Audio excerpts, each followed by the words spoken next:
Ano ba daw pagkakaiba ng pre-T3, pre-T4, saka yung yung T4 lang saka yung T3. Yung pag sinabi kasi pong pre-T3 or pre-T4, ayan po yung thyroid hormone na available. Pero wala pa dun sa sirkulasyon.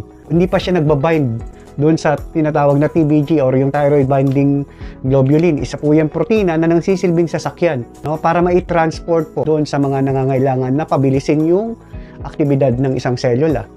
So para mas maunawaan nyo po, bigyan ko kayo ng isang example. Kunwari, ang isa pong manggagawa para makapasok sa kanyang trabaho, kailangan niya ng masasakyan para makapag-perform siya ng trabaho niya.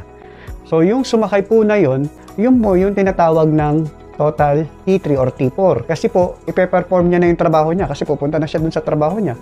So yung mga hindi nakasakay, yun po yung tinatawag na pre-T3 saka pre-T4. Yung mga hindi nakasakay, hindi nila magagawa muna yung trabaho nila kasi hindi pa sila makakapunta dun sa pagtatrabaho nila.